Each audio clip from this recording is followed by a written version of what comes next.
कि भाई तब तक तो मैं आप लोगों को बता सकती हूँ। जो एक हमारी बहन जो इससे मिलने गई, वो बहन बोल रही है कि ये प्रेग्नेंट नहीं है भाई, ये बेल्ट बांधती है। तो आप लोगों को क्यों समझ में नहीं आ रहा है? देख के हमें समझ में आ रहा है कि ये बेल्ट बांधती है भाई, ये कभी प्रेग्नेंट होने वाली नहीं है। ठीक है ना? क्या बोला था इसने कि मैंने अपने गहने बेच के, और जो इसके कान में है इसकी माँ के दिए हुए हैं, ये तो इसने रख लिए। जो हैदर भाई की तरफ से आए, जो ससुराल की तरफ से जो आता है, वो सारा बेच बाच के सारा भर दिया।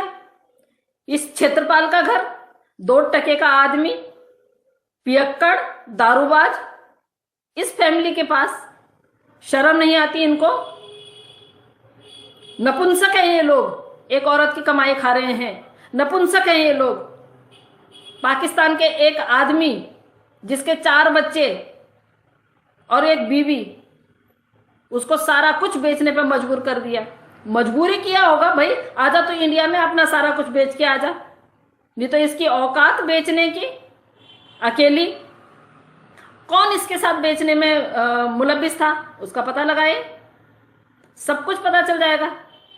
और हो सकता है कि अभी भी अगर ये लोग इस उस पे जाएं, उधेड़बुन पे जाएं, इस खोज खबर पे जाएं, तो हो सकता है कि हैदर भाई को वीजा जल्दी मिल जाए, हैदर भाई जल्दी हिंदुस्तान पहुंचे।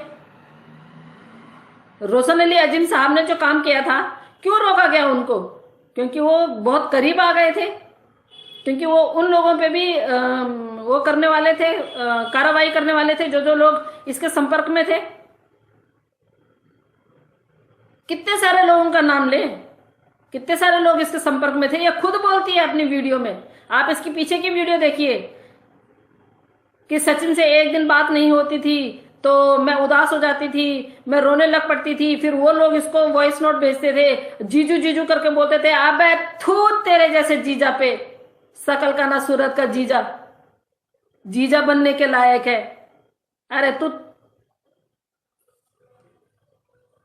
कौन बनाएगा इसको जीजा?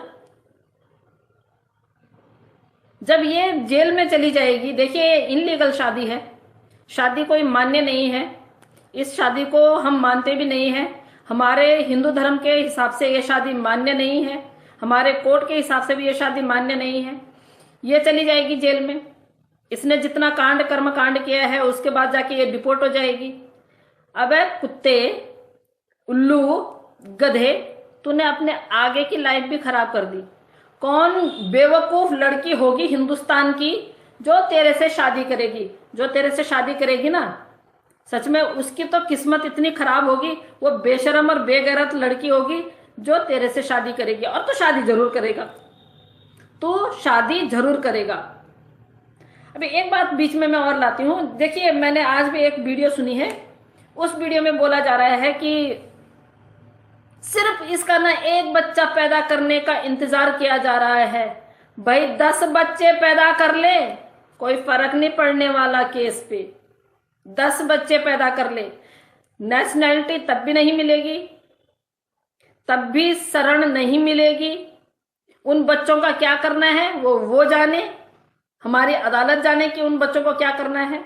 सचिन जाने, अगर सचिन के बच्चे होते हैं इससे। तो जहां तक हमारा ख्याल है वो प्रेग्नेंट नहीं है। लोग स्टैम्प पेपर पे लिखने के लिए दे रहे हैं। अगर मोमिन मलिक साहब ने बोला है कि बच्चे जाएंगे तो बच्चे जाएंगे, ठीक है ना? तो ये बात हुई। इसके क्या बोलते हैं कि इसने बोला कि मैं बिल्कुल भी मतलब वहां पे खुश नहीं थी, मैं बहुत मतलब मैं खाने दाने दाने के लिए तरसती थी, मेरे को ये ऐसा ट्रीट किया जाता था, मैं ये करती थी, मैं बच्चों को लेके ऐसे जाती थी। तो तेरा बाप आता कब्र में से, तेरा अब्बू आता कब्र में से। हैदर को तो तूने पहले ही भेज दिया था सऊदी। बार बार तो बोलती रहती है मैं प्रेग्नेंट थी वो चला गया, मैं प्रेग्नेंट थी वो चला गया। चुप बेशरम औरत कहीं की, कभी कुछ बोलती है कभी कुछ बोलती है। एक बाप की औलाद है तू एक बाप की औलाद है? बेशरम बेगैरत। अपनी धर्म की नहीं हुई तो हमारे धर्म की क्या हो जाएगी? हमारे भगवानों की कसम खाती है, कीड़े पड़ेंगे तेरी जीभ में, तेरे मुंह में कीड़े पड़ेंगे। बेवकूफ। बड़ी सनातनी बनेगी, बड़ी सनातनी बनेगी, बड़ी हिंदू, हिंदुस्तान में रह के हिंदू बनेगी, तो हिंदू बनेगी। तेरी जैसी बेगैरत औरत हिंदू बनेगी? खा कसम, आज से 2 हफ्ते पहले तेरे घर में मच्छी नहीं बन रही थी, फिर मेरे को उकसाएगी। चुपचाप जिस तरह जितने दिन बाहर है उस तरह चुपचाप से वीडियो बना ले और चुपचाप से इनको पाल ले। जो जो तेरे साथ में बेगैरत जो लोग बैठे हुए हैं, मर्दों के नाम पे धब्बा हैं जो तेरी कमाई खा रहे हैं, ठीक है? चुपचाप से इनका तू घर पाल ले, इनको पाल ले। उसके बाद आ रहा है तेरा बाप, ना तेरा बाप तो क्या आ रहा है, इसका लप्पू का बाप आ रहा है, फिर लप्पू का बाप, समझे ना? यहां पे एक बात और कहना चाहूंगी एपी सिंह जी को। एपी सिंह जी, आप जीजा जीजा जीजा बोलते हैं ना, आ रहा है आपका जीजा, आएगा। आपने बहुत कोशिश की रोकने की, पर आपका जीजा आएगा। आपने अगर सीमा हैदर को बहन बनाया है ना, तो जीजा तो आपका असली हैदर भाई ही हुआ, हैदर भाई ही हुआ। ये तो हमारी भाभी बने, इनके इसकी तो औकात नहीं है इसको तो भाभी बोले। हैदर भाई को भाई बोलेंगे, वो भाई हमेशा, उनको हमने हमेशा भाई बोला और हमेशा भाई ही रहेंगे वो हमारे। बेगैरत औरत है यार, इस बेगैरत औरत के आंसुओं पे और इस बेगैरत औरत के उस पे चले जाते हैं। जो बेगैरत औरत अपने घर में आए हुए मेहमानों को बोलती है कि नहीं नहीं, कोई अगर ऐसा बोलता है कि हम तो भैया यहाँ पर रुकने के लिए आए हैं, बेगैरत औरत क्या बोलती है, नहीं नहीं नहीं नहीं, प्राइवेसी भी कोई चीज है। अरे तेरी जैसी बेगैरत औरत को प्राइवेसी की क्या जरूरत है? तेरे को प्राइवेसी की जरूरत है? तूने पाकिस्तान में सोचा था कि प्राइवेसी चीज क्या? तू प्राइवेसी का डेफिनेशन दे सकती है? कभी नहीं दे सकती, क्योंकि जब तुझे ना इंडिया में आके प्राइवेसी नाम का ये जो तूने शब्द सुना है ना, वो रट लिया है तूने। तेरे को पाकिस्तान में ये शब्द पता नहीं था, समझी? यहां पे आके अगर तू भौंक रही है तो भौंक ले। कितना भौंकेगी, कितना भौंकेगी? तो इतनी गद्दार औरत है ना। गद्दार हमें बोला जाता है क्योंकि हम हैदर भाई के लिए, हम हैदर भाई के 4 बच्चों के लिए लड़ रहे हैं। लेकिन कितनी गद्दार तू है, तूने अपने देश से गद्दारी की। जिस देश ने तुझे 40-42 साल पाला पोसा खिलाया पिलाया, तू तो पहली बार 28 साल की हुई थी ना।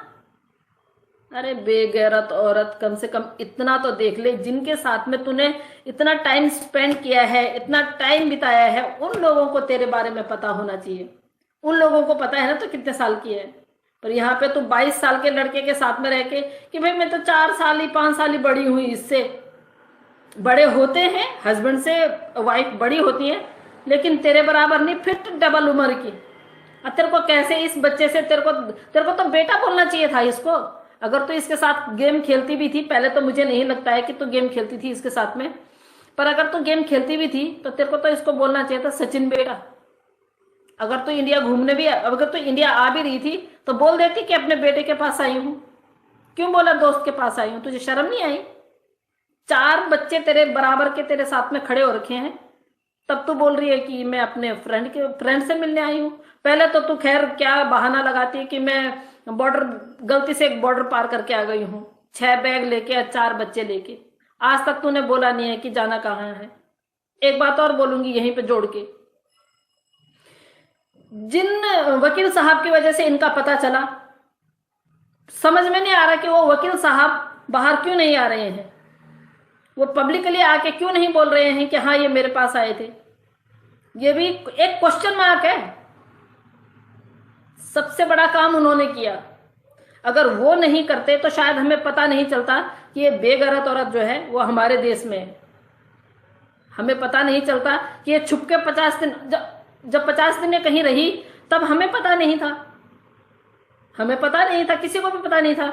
तभी पता चला कि जब ये कोई डॉक्यूमेंट बनाने के लिए उनके पास गए, बच्चों के डॉक्यूमेंट बनाने थे या पता नहीं अपना मैरिज सर्टिफिकेट बनाना था, जो भी बनाना था, तो वो वकील साहब क्यों नहीं अभी तक सामने आए, मीडिया के सामने आए? तो क्यों, मतलब मुझे समझ में नहीं आ रहा है। लोगों को ऐसा क्यों लग रहा है कि ये प्रेग्नेंट है, बच्चा हो जाएगा, भैया इसको तो सजा नहीं मिलेगी। मोमिन सर ने क्या बोला था? जब भी आप लोगों को कुछ समझ में ना आए, एक बार मोमिन सर की लाइव में चले जाएं और सीरियल वाइज उनको सुनते जाएं। मैं नहीं कह रही हूं कि आप लोग अपना टाइम वेस्ट करें, मैं ये कह रही हूं कि सिर्फ आप वो चीज जानने के लिए कि आज किसी ने क्या बोला, मैं भी अगर कुछ गलत बोल रही हूं तो आप जाएं मोमिन मलिक साहब की लाइव सुने, क्या मैंने कुछ गलत बोला है तो आप मुझे करेक्ट कीजिए, ठीक है ना। लेकिन जो लोग ये बोल रहे हैं ना कि दावे के साथ में हम बोल रहे हैं कि बस ये इसका एक बच्चा हो जाएगा, इसको यहाँ पे नेशनैलिटी मिल जाएगी, वो बच्चा इंडिया का डीएनए होगा, ये होगा, इंडिया का हो, रूस का हो, पाकिस्तान का हो, अमेरिका का हो, कहीं का भी हो, उसको यहाँ पे नेशनैलिटी तब भी नहीं मिलेगी, नहीं मिलेगी। ऐसे ऐसे केस देखे हैं हमने अपनी नजरों के सामने कि जो महिलाएं कसूरवार थी, जो क्रिमिनल थी, जिन्होंने बच्चों को जन्म दिया वहां पे जेलों में, समझे ना आप लोग। किसी को भी बरगलाने की जरूरत नहीं है। मोमिन मलिक साहब पे अगर भरोसा है तो उन पे भरोसा रखिए। मैं नहीं चाहती हूं कि कोई भी इस तरह से बात करे, इस तरह की बात करे कि भैया हम तो स्टैम्प पेपर पे लिख के दे रहे हैं, लाइए स्टैम्प पेपर पे लिख के मुझे दीजिए, मैं हिंदुस्तान की हूं, मुझे मेरे कॉन्स्टिट्यूशन पे बहुत ज्यादा भरोसा है, हमें अपनी अदालतों पे भरोसा है भाई, हमारी अदालत जो करेगी वो बहुत फेयर काम करेगी।